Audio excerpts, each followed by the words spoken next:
जय शिवराय. मी सचिन भापकर.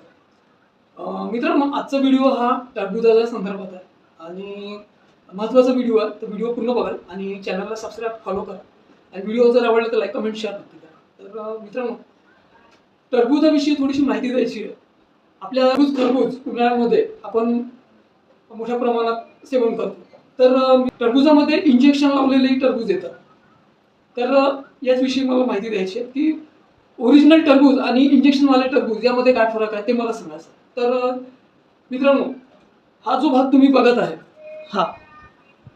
हा जो भाग आहे हा तरी तेवढा पिवळा नाही आहे, पण ज्या टरबुजाला म्हणजे कलिंगडला जो या पद्धतीने जर हा भाग असेल तर हा शेतामधला टरबूज आहे. याला हा बिना इंजेक्शनचा टरबूज आहे. आता तुम्ही म्हणाल की कसं? तर मित्रांनो, एक प्रॅक्टिकल दाखवतो. जेव्हा एक टरबूज, ज्यालाच आपण कलिंगड म्हणतो किंवा खरबूज, हे बेडवर लागत असते, तर मित्रांनो, जेव्हा याची वाढ होते त्यावेळेस हे या पद्धतीने असते, हे जमिनीवर या पद्धतीने असते आणि असंच हे वाढत जाते.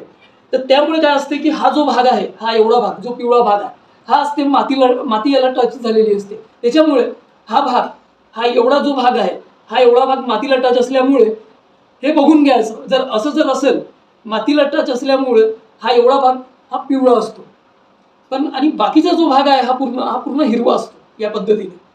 तर मित्रांनो, जेव्हा तुम्ही टरबूज खरेदी करता तर त्यावेळेस तुम्ही हे नक्की बघा की पिवळा भाग त्या टरबुजाला आहे का, किंवा तरच ते टरबूज घ्या.